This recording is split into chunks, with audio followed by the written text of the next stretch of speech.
So you're dating a guy for a while and it's fun, things seem to be going well, and one day he says to you, "I'm sure of it now. I want to marry you." If you already knew that too, then you're doing a celebration jig. But if you're still not sure, you might be thinking, well, how do I know that he's the one? Well, here's my own story about how I knew that my husband was the one. Hi, I'm Jen from Captivated by Him, and today I'm going to share with you about how I knew my husband was the one. If you've been following along with our channel, then maybe you've seen my other testimonial video about my engagement story. And if you haven't seen it yet, we'll link it down below so you can watch that too. I also wanted to thank everyone who's been praying for me. Hanson and I are now married, and it's been such a blessing to experience the joys of marriage. But as the title of this video says, we're talking about how I knew he was the one. And that's something we had to figure out before we got married. In fact, how did you know Hanson is the one? Is a question I get all the time. Did a voice come out of heaven? Or was it because my heart went ba-thump when he asked me to marry him? Was it because I had just a long checklist of everything I wanted in a potential husband and I just checked them all off? Well, no. Actually, how to know someone is the one is a question I asked myself a long time before Hanson and I even got engaged or even started dating. I dated a couple other guys in the past, and because I was dating them intentionally with marriage in mind, my future husband had been a person I had been praying for almost every single day. And that's because at one point in my life, after being really disheartened after a breakup, I got some really good advice from one of my pastors. And he said, "Don't presume on the Lord." Don't presume on the Lord. That means not assuming someone is going to be my husband just because we start dating. And what my pastor said is that breakups are not necessarily a bad thing. It simply means that the person was not whom God meant for you to marry. And it's a blessing even, because it means you're not marrying someone who you wouldn't have been good with anyway. And the Bible actually tells us that we shouldn't presume on God. In James 4:13-15, it says, "Come now, you who say, 'Today or tomorrow, we will go to such and such a city and spend a year there and engage in business and make a profit.' Yet you do not know what your life will be like tomorrow. You're just a vapor that appears for a little while and then vanishes away. Instead, you ought to say, 'If the Lord wills, we will live and also do this or that.'" What I learned from that was that I couldn't assume that marriage was a given. My life is in God's hands, and He absolutely is sovereign over everything, including when I would get married and who I would marry. So when Hanson, my now husband, and I started dating, we didn't assume that we were just going to end up together. He even said to me on the first date, "The purpose of this isn't to end in marriage." What? Well, he said, even if we broke up, it didn't mean that the goal of our dating wasn't achieved, because the goal from the very beginning was just to glorify God by encouraging one another to love and serve Him more.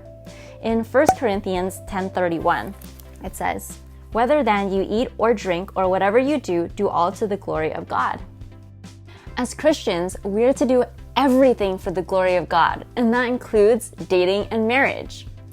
Making it my goal to glorify God helped to put things in the right perspective. While Hanson and I were dating, I assessed the relationship. I didn't only ask myself whether I liked him more or whether he fit into my type, but instead I would ask how the relationship was glorifying God. Did Hanson and I come away from dates loving God more and praising Him for what He was doing in our lives? Or were we merely infatuated with one another and putting the focus on ourselves? Were we able to encourage one another in our ministry, or was spending time together merely taking away from that? One of the biggest reasons why I knew I wanted to marry my husband about a month or two into dating was because of how clear it was that we were spurring each other on to excel in our service to the church and our own personal sanctification, pushing each other to grow in holiness and love for God. We challenged each other to grow in thankfulness by sharing what we were thankful to God for every day. We would share 5 things in the morning to each other about what we were thankful for. And we encouraged one another to be productive with our time too. And through it, I treasured the way Hansen was faithful and steadfast in serving as a deacon at our church and spending time with the Lord each day. And seeing him do that pushed me in my own diligence in ministry and also my own devotion to prayer and reading. And also a lot of our friends said that they saw Hansen change a lot as well in showing thoughtfulness. God's blessing on our relationship was very clearly shown through the bearing of fruit and just encouragement in other people's lives as well. I remember one particular time when Hansen and I spent a few hours talking to another couple, and we were telling them about the importance of good communication while they were having a kind of rough patch in their relationship. And I was really thankful that God bore fruit through that conversation, because that couple later was able to sort through those issues together, and they've grown so much in their communication now. And that's just one example of the many blessings that God used to affirm that my and Hansen's relationship was glorifying to him. And of course, the most important sign that we were a match made in heaven was love, true biblical love.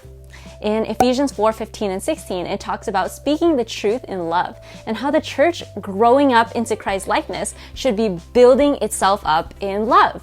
True love, as it's seen in the Bible, is to selflessly and sacrificially desire and prioritize the best for someone else, which is for them to grow in loving and serving God. And Hansen clearly wanted that for me, as he was always asking me how he could pray for me and encouraging me with the word. And what's more, he made it clear that he put Christ before me, prioritizing his time in the word and keeping our physical boundaries for purity, even when it wasn't the most convenient for us. A wise friend once told me, people think that if their significant other loves God more, they'll love you less. But it's really the opposite. If someone loves God more, they'll actually love you more because God is the source of love. 1 John 4:19 tells us, "We love because he first loved us." So it actually made me a lot more secure in my relationship, knowing that Hansen loved God more than he loved me, and his godly character was something I could depend on and look back to when I doubted him. And that was a huge sign that he was the one I wanted to spend the rest of my life with. With all the evidence that Hansen was the one for me, it was not a hard decision to make when on a date, a little more than a month into our relationship, Hansen told me that he was thinking he wanted to get married.